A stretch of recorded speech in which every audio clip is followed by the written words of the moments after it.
Hare Krishna, Radhe Radhe. Welcome to my channel Laddu Gopal की सेवा ज्ञान भक्ति। कैसे हैं आप सभी लोग? आशा रखते हैं अच्छे होंगे।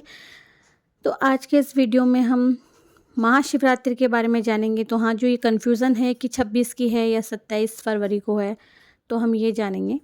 और कैसे जल अर्पित करें, 4 पहर क्या है, पूजा कैसे करनी, 4 पहर की पूजा में क्या अर्पित करना चाहिए, ये भी जानेंगे। शुभ मुहूर्त क्या है। तो इस बार जो महाशिवरात्रि है 26 फरवरी को मनाई जाएगी, मैं बता दूं आपको। और ये दिन भगवान शिव की आशीर्वाद पाने के लिए सबसे खास दिन है। तो पौराणिक मान्यता के अनुसार महाशिवरात्रि के दिन भगवान शिव और माता पार्वती का विवाह हुआ था। और फागुन मास के कृष्ण पक्ष की चतुर्दशी तिथि को महाशिवरात्रि मनाई जाती है। महाशिवरात्रि हिंदू धर्म के प्रमुख त्योहारों में से एक है और जिसे फागुन के महीने में मनाते हैं और फागुन महोत्सव भी चलते रहते हैं इस दौरान।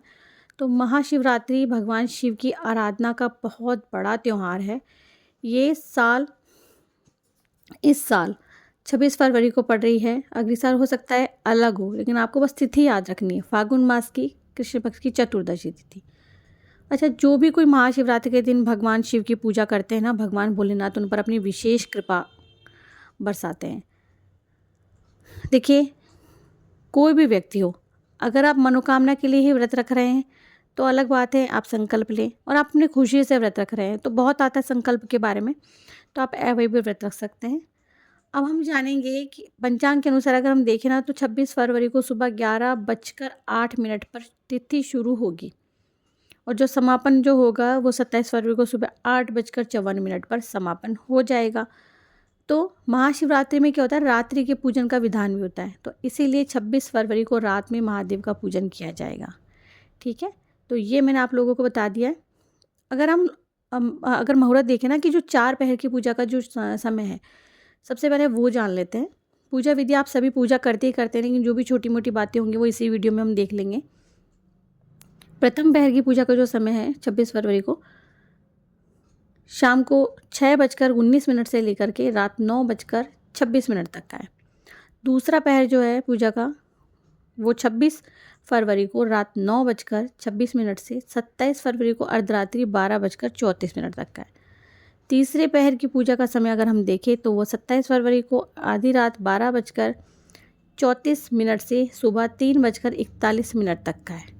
और चौथे पहर की पूजा का समय अगर हम देखेंगे तो 27 फरवरी को सुबह 3:41 से सुबह 6:48 तक का समय है। ठीक है, तो ये हो गया 4 पहर की पूजा का, ये जो इसे कहते हैं निश्चित काल का समय, वो भी कहा जाता है ना, निश्चित काल। तो अगर आप 4 पहर की पूजा कर रहे हैं तो इस तरीके से करें, नहीं कर रहे हैं तो जलाभिषेक का भी मुहूर्त है, जलाभिषेक ही करेंगे केवल मंदिर में जाके। शिवलिंग घर में है तो बहुत अच्छी बात है, वहाँ भी पूजा कीजिए, लेकिन मंदिर में भी ज़रूर जा कर के पूजा करें। तो सुबह 6:47 से 9:42 तक का मुहूर्त है। 11:06 से मतलब 11:06 तक का मुहूर्त है। और 12:35 से आप जल चढ़ाना शुरू करें। दोपहर 3:25 तक आप जल, ऐसा नहीं है रेगुलर चढ़ाना है। अगर आप अभिषेक कर रहे हैं मंदिर में, जैसे कि सहस्त्र अभिषेक भी होता है, और 6:08 से लेकर के भी आप कर सकते हैं शुरू। और आखिरी जो मुहूर्त है ना, रात को 8:54 से है। तो रात में आप 12:01 तक पूजा कर सकते हैं। ये जलाभिषेक का भी मुहूर्त है ये, क्योंकि 4 पहर की पूजा होती है, रात्रि में भी पूजा होती है शिव जी की, तो ये वो मुहूर्त है। अच्छा, पूजा विधि वैसे तो एक ही प्रकार से होती है, आपको पता है, अलग अलग तरह से तो क्या ही होगी। वो एक ही प्रकार की पूजा है, पूरे मन और श्रद्धा भाव से पूजा, वो एक ही हो गई, एक ही प्रकार की पूजा। पूजा विधि और जो सामग्री लगेगी वो देख लेते हैं। चारों पहर के अंदर हो चाहे वो सिंपल हो, आप सामग्री एक ले सकते हैं।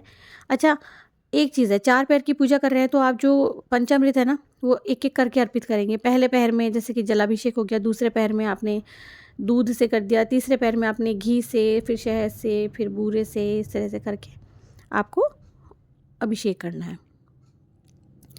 अब देखिए, अभिषेक के बाद में सबसे पहले अगर आप घर में पूजा कर रहे हैं तो मैं आपको बता दूं कि आप एक पाटा ले लें, उस पर आप थालियाँ परात रख लें। अगर आपके पास जो उनकी फ़ोटो है तो फ़ोटो पे केवल छींटे लगाएं। अगर आपके पास प्रतिमा है तो वो स्थापित करें, शिवलिंग है तो वो भी वहाँ पर स्थापित करें, रखें, बिठाएं उन्हें।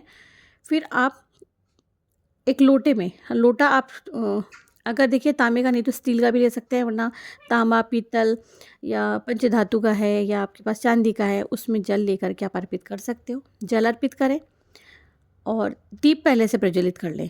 अगर आप कलश स्थापना करना चाहते हैं बिल्कुल करें। और अभिषेक के बाद चंदन का तिलक लगाएं। भगवान शिव को बेलपत्र अर्पित करें और भांग, धतूरा, गन्ने का रस ये सब अर्पित करें। जायफल अर्पित करें। अच्छा, इस दिन कई लोग तुलसी भी अर्पित करते हैं, वो भी कर सकते हैं। कमलगट्टा और फल अर्पित करें।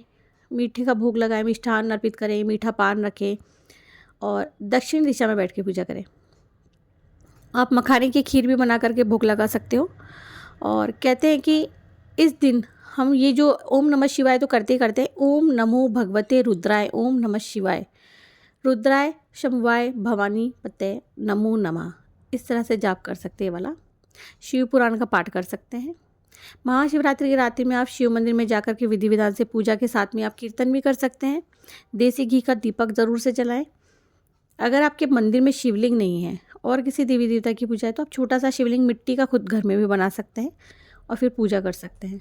साथ में हनुमान चालीसा की भी पाठ कर सकते हैं आप और हनुमान जी की पूजा भी कर सकते हैं। तो हनुमान जी जो इनके 11वें रुद्र अवतार हैं और शिव जी हनुमान जी की पूजा से भी बहुत बहुत बहुत प्रसन्न होते हैं, ये मैं आपको बता दूं। अच्छा देखिए, अब ये आ जाता है कि दीदी मंदिर में उस दिन तो बहुत भीड़ होती है, तो हम जो दिशा है वो कैसे देखें, क्या करें। तो अगर आप घर में पूजा कर रहे हैं तो दिशा वगैरह सब कुछ ज़रूर से देखें। शिव जी की पूजा प्रत्येक व्यक्ति को करनी चाहिए। और अगर आप 4 पैर की पूजा नहीं कर रहे हैं तो आप एक साथ में ही पंचामृत अभिषेक करवा दें, ठीक है। अब सबसे बड़ी बात, एक बात और हमारे सामने आती है कि कई लोग केवल शिव जी की ही पूजा करके आ जाते हैं। नहीं नहीं, ऐसा मत कीजिए, पूरे शिव परिवार की पूजा कीजिए माता पार्वती के साथ में। आप उन्हें उस दिन वस्त्र अर्पित करें, 16 श्रृंगार सामग्री भी अर्पित करें, ठीक है। तो मंदिर में जो प्रतिमाएं होती हैं आप उनकी पोशाक बना करके लेके जा सकते हैं और सभी को आप पोशाक पहना सकते हैं। महादेव जी को ठंडाई का भोग लगा सकते हैं, हलवे का, भांग का, पकोड़े का, मालपुए का, लस्सी का, इन सब का भोग लगा सकते हो आप। ये मैंने आपको बता दिया है इस वीडियो में। अच्छा, एक चीज़ और भी है, कई लोग मंदिर में ही पूजा करके आते हैं जबकि घर में अगर शिवलिंग है तो शिवलिंग के नहीं कर सकते। मतलब बहुत भ्रांतियाँ होती हैं कि दीदी मंदिर में पूजा कर दी तो घर में नहीं करे, तो नहीं, ऐसा नहीं करे। भगवान, घर के भगवान जी को छोड़ करके मंदिर में जाके पूजा करेंगे वो भी सही नहीं है, और घर के ही भगवान जी की पूजा करेंगे मंदिर में जाके नहीं करेंगे तो वो भी गलत है। तो आप सुबह में प्रातःकाल उठें और स्नान आदि से निवृत्त हो जाए, भगवान जी का ध्यान करें, शिव जी का ध्यान स्मरण करते हुए आप पूजा का संकल्प ले लें, व्रत का संकल्प ले लें। फिर घर पे पूजा करें, पाटा लगा करके उस पर कपड़ा वपड़ा बिछा के फिर एक परात या थाली जो भी रखें आप उसमें शिवलिंग रखें और यानी प्रतिमा स्थापित करें और फिर आप पूजा शुरू कर दें। अच्छा, बेलपत्र नहीं है तो बेलपत्र आप मंदिर से ले आना, अपने आस पड़ोस से कहीं से ले लेना, बाज़ार में मिलते वहाँ से ले लेना। अनामिका उंगली से आपको 3 जो फिंगर है उनसे भी लगा सकते हो और अनामिका उंगली से भी आप पूजा कर सकते हो, ठीक है। तो ये व्रत 2-3 प्रकार से होता है। कई लोग एक बार इसमें भोजन करते हैं, एक बार जैसे कि रात्रि में भोजन करेंगे। कई लोग सहगार करते हैं और कई लोग बिल्कुल अन्न भी जल ग्रहण नहीं करते, जल भी ग्रहण नहीं करते, वो अगले दिन पारण करते हैं। तो ये आपके ऊपर है, साधक के ऊपर होता है वो कैसे करना चाहता है। अच्छा, पहला जो प्रहर होता है ना, इसमें जैसे कि मैंने बता दिया था जल से कर रहे हैं, दूसरे में आप दही से, तीसरे में घी से, चौथे में शहद से, इस प्रकार से आप कर रहे हैं तो आप वैसे पूजा कीजिए। नहीं तो आप नॉर्मल तरीके से पूजा कर सकते हैं। घर में आप मिट्टी का शिवलिंग बना के भी पूजा कर सकते हैं। और देखिए, प्रदोष के दिन सूर्यास्त से पहले 1.5 घंटे पहले आप उसके बाद का समय भी ले सकते हैं शिव जी की पूजा का। और दूसरा ये कि जो पहर होता है ना वो 3 घंटे की अवधि होती है उसके बीच में। तो आप याद रखें कि जो पहर होता है वो 3 घंटे की अवधि का समय होता है वो, ठीक है। 3-3 घंटा छोड़ कर के पूजा करें। जैसे कि कैसे समझाऊँ, मतलब मैं आपको, दिन को जैसे कि 8 भागों में बांटा गया है। दिन के लिए 4 पहर और रात्रि के लिए 4 पहर। तो दिन का पहला जो प्रहर है ना सूर्योदय से शुरू होता है। दिन का जो चौथा पहर है वो सूर्यास्त पर समाप्त हो जाता है, ठीक है। तो इस तरह से चलता है चक्र और ये 3 घंटे की अवधि के बाद 3-3 घंटे की अवधि के बीच में आता है। इस बात का ध्यान रखना। जैसे कि एक पहर 3 घंटे का होता है, एक पहर जो होता है ना वो 3 घंटे का होता है, सॉरी। और दिन रात मिलाकर 24 घंटे हो गए तो हो गए कुल 8 पहर। तो इस बात का आप ध्यान रखना।